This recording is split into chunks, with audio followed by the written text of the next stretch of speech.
what you want and what you need. And today I'm going to give you tips on what you need to get done your first 2 weeks of class as a student athlete.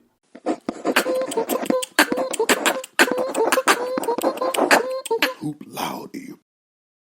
Your first impression is everything. And I want to make sure that impression is a positive one. Now, before we get started, if you have not stopped by hooploudy.com, make sure you stop by. I'm building the website out right now. It's not completely finished, but it's done enough that if you want to cop a shirt or so, go ahead and do so. hooploudy.com.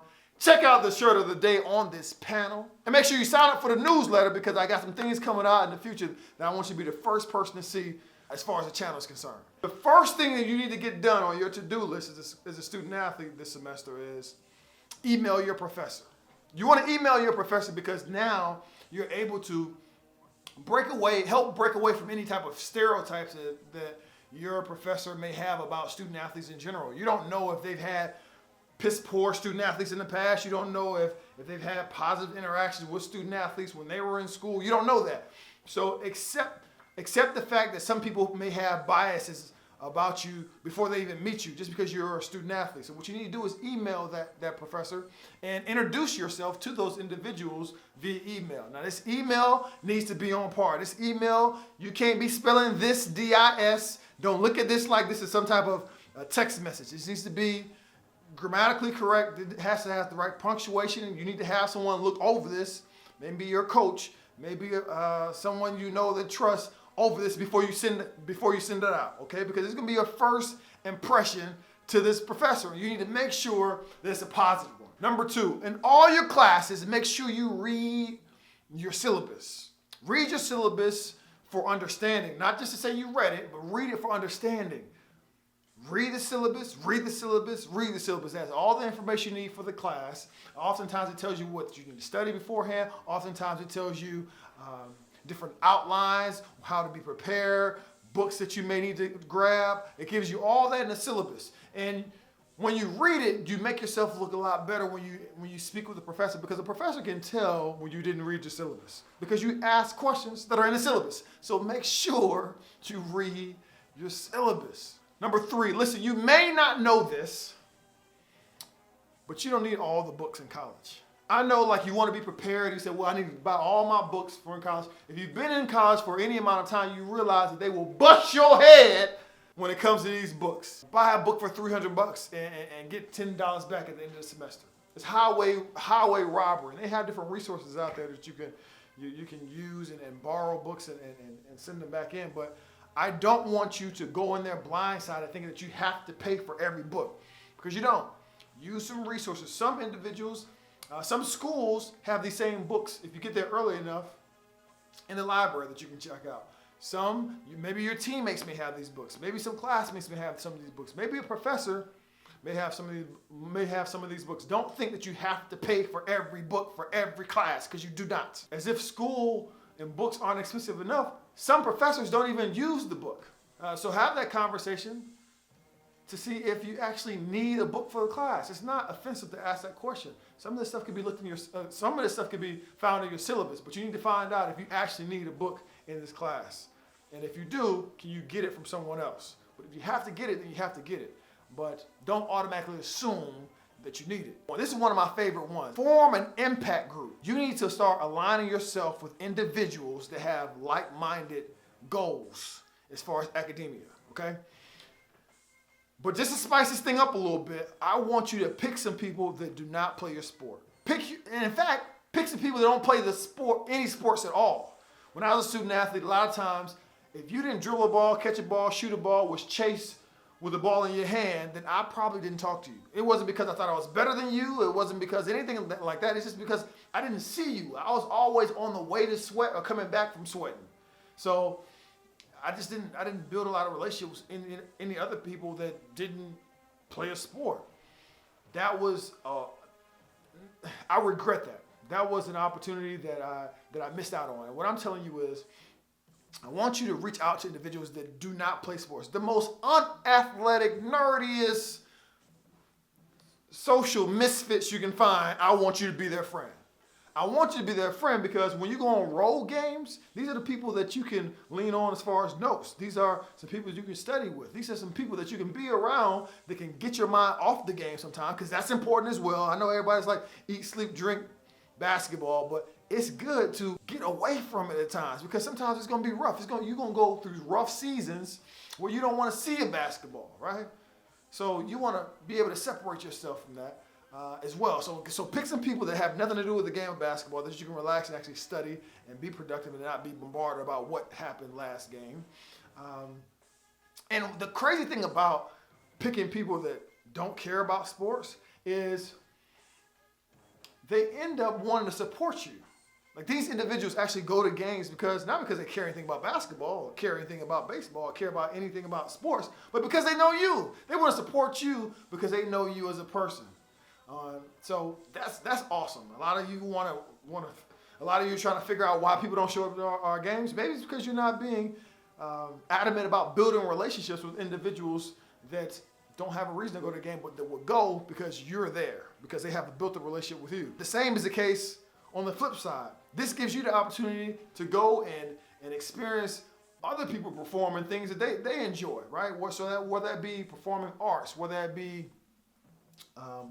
whatever they're into. I'm not going to just fill in the blank. Whatever they're into, this gives you opportunity to go and support them when you have that chance as well, that aren't a part of sports, because they appreciate that as well. And you go to their things, they go to your things, and we're all happy. We all have well-attended things that we actually put so much work in. You have people in those audiences that wouldn't normally go. So that's super cool as well. Number 5 is meet your professor. Now, beforehand, I told you that you need to actually email them. That was just the appetizer. Now you need to actually meet your professor. Some of you may not know this, but professors have office hours. They have office hours, and you need to be familiar with your professor's office hours. You need to be able to call upon them before you actually need them. Don't get yourself in a bind. This ain't high school anymore where you come in there begging for extra credit points. I think we're all guilty of that at one time or another. At least maybe we're not all, but I know I was. What's unique about actually meeting with your professor as opposed to just emailing them is now they can put a face to the name. You don't want your professor to look at you just like a name. You want to be able to build a relationship with your professor and let that person know that this class is important to you. Let that person know that all the stereotypes that you heard about student athletes, and they're just here for their sport, and they don't care about school, and they're probably going to cheat, or they're probably not going to take this class seriously. You want to kill all that noise as soon as possible. Number 6, if you have seen my interview with Cooper Cook out of Nebraska Wesleyan, here's a guy that had a 4.0 GPA and won a national championship that same year. That same year they did that. Now, how did he do that? He gave me a tip that if you haven't seen the interview, go watch it. But I'll give you a little bit out of that interview. And that is, his study habits was impeccable. His study habits. And one thing that he did was he studied in the gaps of where classes were. So with me, when I was in college, those were my time to go sleep.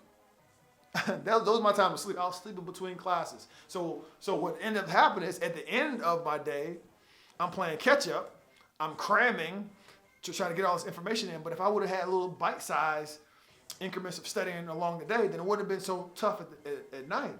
So my thing is right now, I want you to fill out your schedule, block your schedule of when you're going to actually study. And I'm not talking about what your coach has you doing for study hall. That's aside from that, because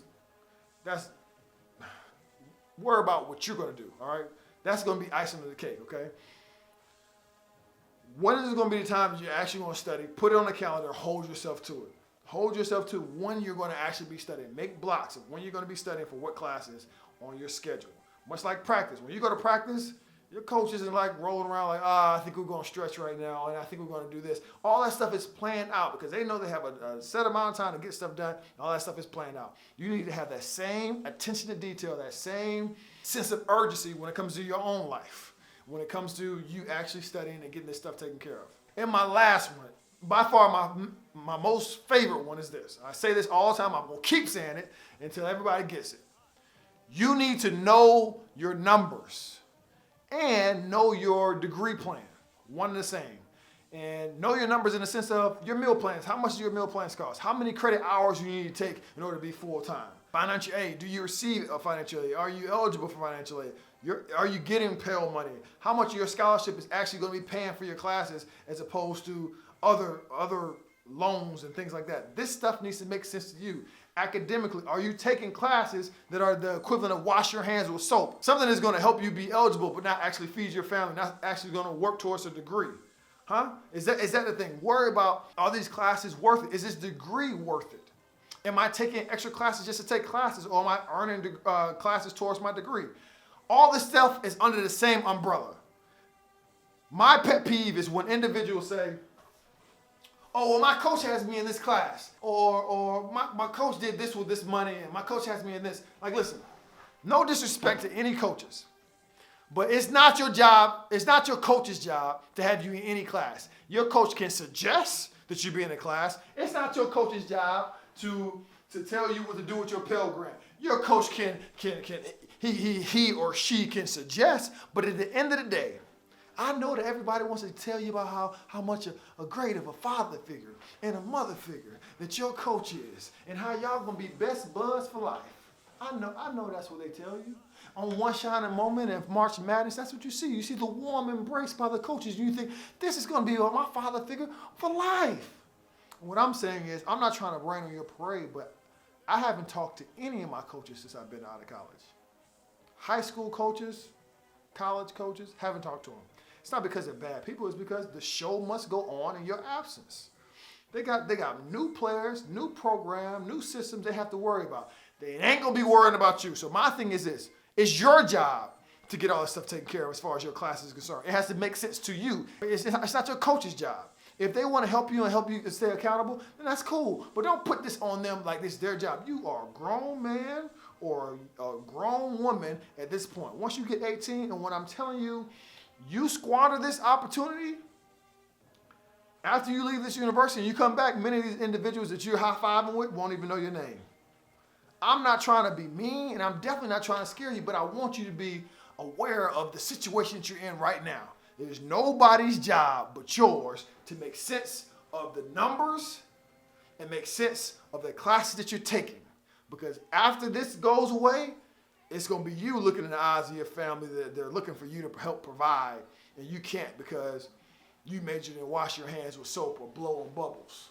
It's you that took all these doggone loans out that you did not need because you wanted to just go to spring break and ball out, right? It's you that's going to be having to deal with all that. Not your coaches, not your counselors, none of that. Not your professors. They can give you advice. They can give you some advice, but at the end of the day, you're the one signing the check to your life. You're the one doing that. You're the one doing that. Nobody else.